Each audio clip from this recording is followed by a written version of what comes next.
though we're never finished with the hindrances, but I'm ready to record. Okay. So I'm going to talk today about meditate and reflect, live and reflect. So I see reflective meditation as a lightly structured practice. And that can be surprisingly challenging, especially when you're new to it. Many of us on the call today have long-term experience with the practice, but it can be confusing when you first come and at times during your practice because there aren't many instructions to hold on to. Some people experience this as a relief. I've been more in that camp, though I've probably felt both at different times.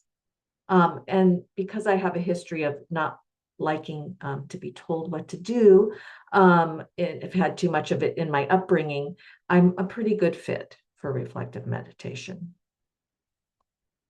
So our structure of meditating and reflecting afterwards has become somewhat ritualized in this daily online practice. Though, of course, when the cameras go off, you have the permission to mix it up. But in general, we tend to do something, in this case, meditate, and then reflect upon it. And I see this naturally extending to our daily lives. I hear it in your talking about your sittings. I experience it in my life.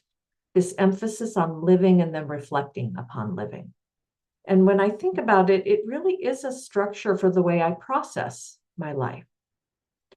And structure seems necessary for a good life. I think of it as the form that helps us organize our lives and our attentions. I mean, this could be a routine, agreement, our practice, our roles, expectations, boundaries. All of those are structures. And I've created many of them in my life. So currently I have this somewhat quiet routine of teaching and writing throughout the day, some time for exercise and hobbies and family care and duties. They're still within this kind of reasonable and somewhat stabilizing range. Old age, sickness, and death kind of waiting in the wings for the time being. But recently, I lost this familiar structure by having some work done on our home and doing some local travel. So it's kind of exciting. You may notice I got to change my desk around. So I have a background now, not just a blank wall. This is the first time in, 10 years since I've been teaching online, you can see more about me. But I also notice since we've been teaching on the hindrances, they're all around me in these past few weeks with going through these changes. Once you start paying attention to something or teaching it, you start to see it everywhere. So traveling this weekend, I'm going to go a little bit into my experience more today. It takes me a while to settle into a new place. And I know this about myself, yet it doesn't feel good each time it happens. And by the way, this is a hindrance to my sanity to forget this. I forget it every time. But it's typical for me to feel aversion to long car rides with LA traffic, homes with unfamiliar smells, too soft beds, motion sensor lights that come on during the night. Don't like that. And none of these things were dramatic, but they created this, kind of steady current of resistance, something that I could easily become focused on. It was like I got absorbed on them.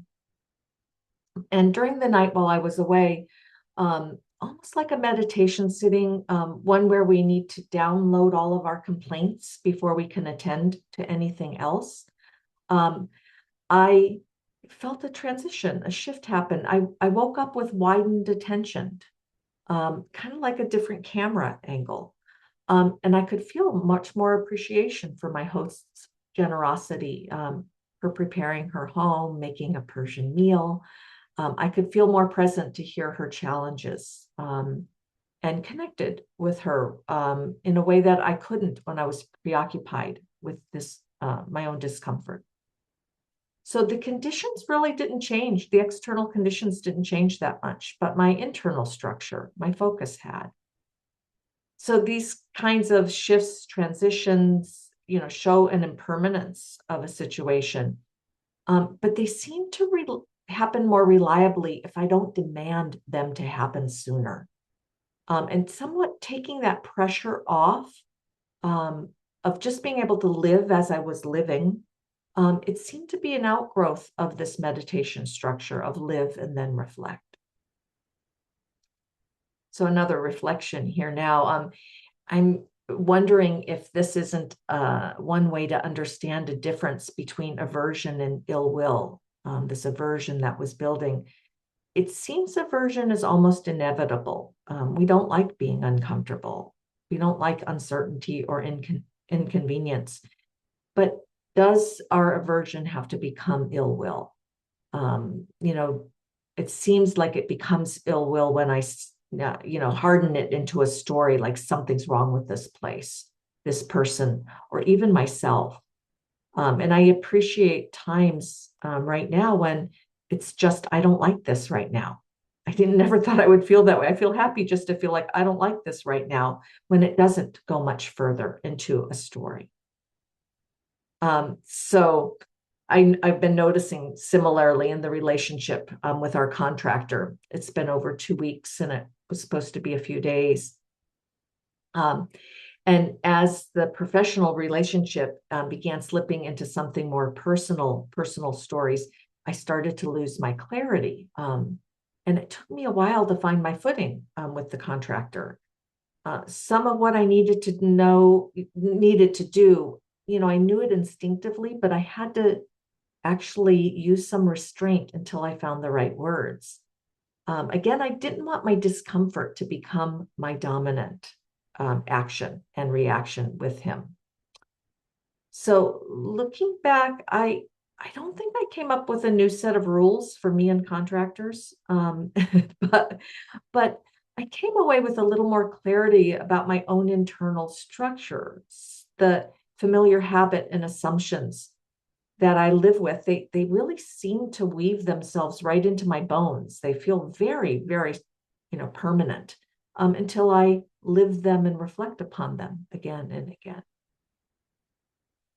So I am beginning to have a hypothesis that a light structure helps reveal our habits more easily than a rigid one. And of course, there are times when we need a more rigid or tighter structure. But knowing when to loosen up the structure and when to tighten seems to come from living through both. And so, when I rely less on fixed instructions in meditation and in life, I do get to see how quickly, and it does feel quickly, I create my own.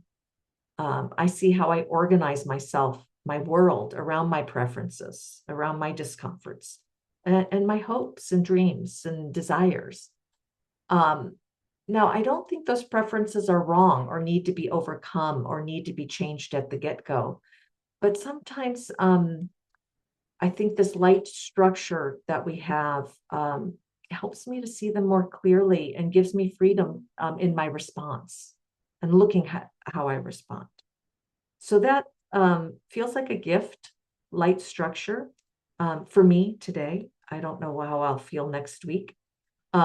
It doesn't tell us how to be, but it gives us just enough support to notice how we're already meeting the conditions of our lives.